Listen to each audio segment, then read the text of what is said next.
Hey everybody, this is Mrs. Bashman, and I'm going to go over how to use your ink value techniques worksheet. So here you see that we have a rubric, and it's divided up into 4 sections for each of the 4 tasks that you're going to be completing for these exercises. The first are the spheres down here on page 1. So you have 5 different spheres illustrating 5 different ways to use pen and ink to shade a round form. It's really important for all 5 of these that you're shading curve with the contours of the sphere. So you see all of them curve. Your light source is coming from the upper right-hand side of the page, so your shadows should be on the lower left-hand side of the page. I find it's helpful to use a pencil and very lightly sketch in that area that is going to have shadow for each of these circles. So it looks like you're sketching out a crescent moon shape. And you're going to erase this once you're done, so don't draw too heavily.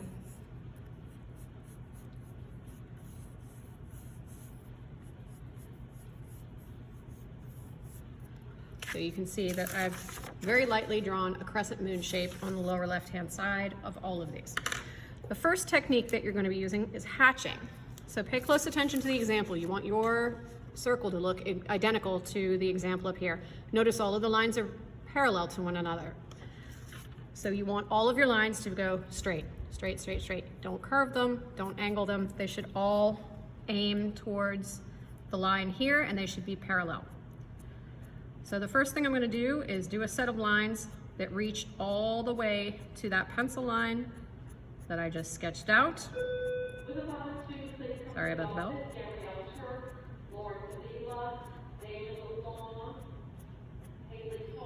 So that first set there goes all the way from the curve to the edge of the pencil line that I did. The second time, I'm only going to go about halfway up. And what that'll do is that's going to darken that bottom edge. I'm only going half as high with those marks. Then the third time, I'm going to go half as high as I did before. And then I'm going to run along this edge. Maybe fill in a few spots if they look a little empty.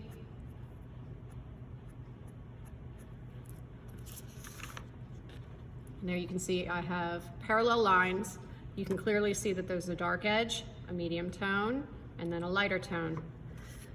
So then you can go ahead and erase your pencil line so it looks neat. The next is contour hatching. You may not be familiar with contour hatching. We are going to hatch, but along the edge of the contour here. So the first section you're going to do is the lightest, is going to be just a very light dashed line. I only put like 6 or 7 little pieces of ink on there, just tiny little bits. And then I'm going to increase the amount of lines that I'm doing as I'm going towards the bottom left-hand side of the circle. And notice I'm not like going the entire length around with one line. They're more like dashed lines. Little dashes, little dots. Not dots, dashes. It's hard to talk and draw at the same time. Dash, dash, dash, little dashes. So the closer the dashes are and the more that you make, the darker the value is going to be. And if it helps to turn the paper so that your hand doesn't have to bend to curve these lines around, feel free to do that. Again, I'm adding more lines, making it look darker on that outside edge. And then I'll erase this line.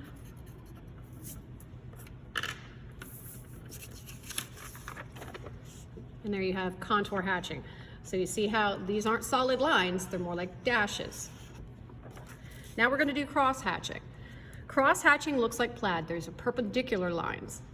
Now a lot of people, when they do cross hatching, they like to just put lines going one way and then lines going the other.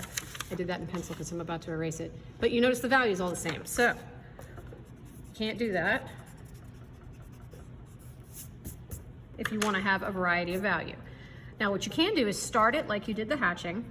So the first time you do your horizontal lines that are going to reach all the way to that curve that we did, like so. And then I'm just going to cross a few of them up here. Not too many, just a little bit. And then down here, you're going to add more lines. More lines, more lines, more lines.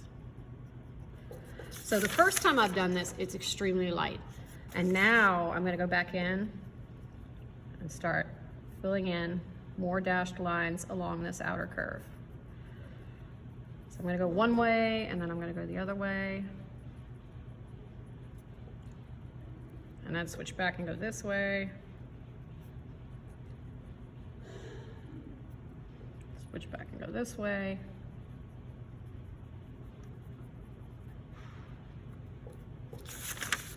Before I do that, I'm gonna erase this out. And I need a little bit more right here, just to curve it around. There.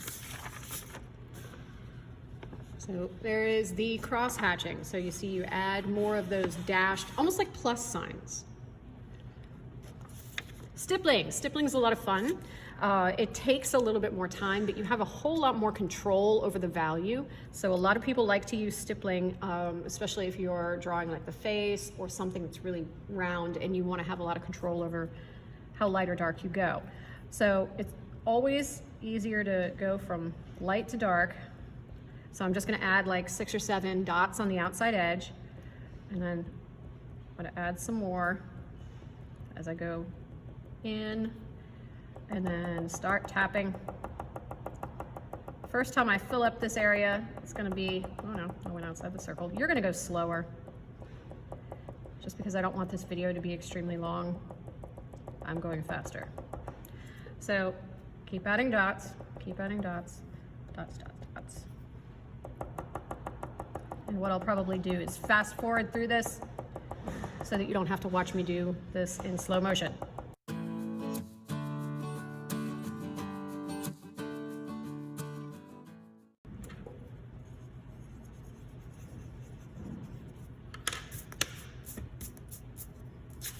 All right, there you go.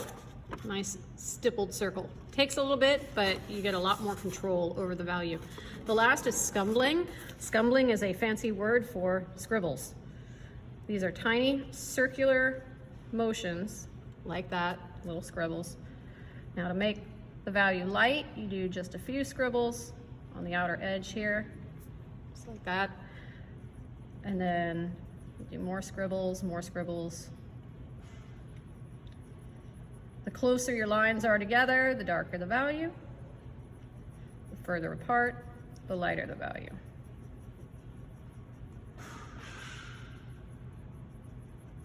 This one won't take nearly as long.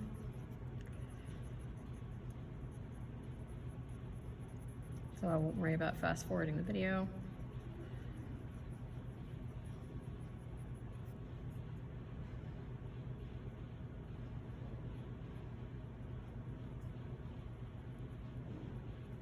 There you go. Scumbling. So this is what all 5 of your circles should look like. They should look identical or close to identical to the ones above them. On the second page, you have 3 different tasks. You have a series of 12 boxes. You have 3 geometrical shapes, and then you have 3 dots that you need to connect. And then I've given you a page that shows you exactly what your page should look like once you're done. So for the dashed or dots here where you're going to do lines, the first line you want to do should be very light, the second is medium, and the third is dark. Well, how can you accomplish that? Because you're dealing with pen. In order to make your line light, you want to move along it quickly. You can use a ruler if you would like to, because I like to be accurate. I'm going to use a ruler. You're not going to press down hard on the pen, and you're going to move it fast, just like that. So thin line. For medium tone, I'm slowing down my pen. And then I'm going to back up and go over that line again a second time. So when you look at those 2 lines, you'll notice that the thickness is different. So the second line appears darker than the first. For the third line, you're going to go slower, and you're going to go over that line 3 times, or maybe 4, thickening that line up so that it looks even heavier. Okay, now that you've done your 3 lines, we're taking a look at the boxes. In the first box, the second, the third, the fourth, the fifth, and the sixth, they tell you exactly what they want you to do. So in the first, it's short dashes. Second is hatching, cross hatching, stippling, wavy lines, and then scribbles. And here they gave you an example of what each could look like. These dashes go perpendicular, on an angle. You don't have to do it that way, not perpendicular, parallel. These are parallel on an angle. You don't have to do it that way. Maybe your dashes will go side to side or straight up and down. That's fine, doesn't matter. As long as you do dashes, hatching, cross hatching, stippling, wavy lines, and scribbles in these first 6 boxes, it doesn't matter. The last 6, any pattern you choose. They give you a couple of examples here, but you can also pull from the designs over here as well, or you can come up with your own. So in all of these boxes, you should have different pen and ink patterns. Then for your geometric shapes, again, you can use the patterns that they have here, or you can mix it up and change the pattern and make it your own. The only thing I'm checking for is that the values are the same. So for example, on the cube, the darkest side is this one right here. The shadow is right here next to that part of the cube. So you want this side and the shadow to be the darkest. Then you have your medium tone here on this piece of the cube and your highlight on the top of the cube. Also notice that the background and the floor, or the wall and the floor or tabletop, also have value on them, so make sure you fill that in. For your cylinder, the same thing. I want to see this section of the cylinder being the darkest part of the cylinder. Then you have a medium value on the left and right of that dark part. You have the highlight here on the left, and then a medium value just to the side of that. The lightest part of the cylinder is the top. It's not completely white. There's some thin lines there. Again, don't forget the table and the wall. For the cone, your darkest part is right next to the highlight, and then it moves into a medium tone here, and your highlight is on the right side. Make sure you have a light tone in the background. I wouldn't leave it blank. It's just hard to see it on here. And then you have patterning here. So you're going to fill in all 12, all 3 shapes, and your lines on this part of the worksheet. And again, you can change the patterning up, but you want to have the values all remain the same. And that's how you fill out the Ink Value Techniques worksheets. Thank you for joining me.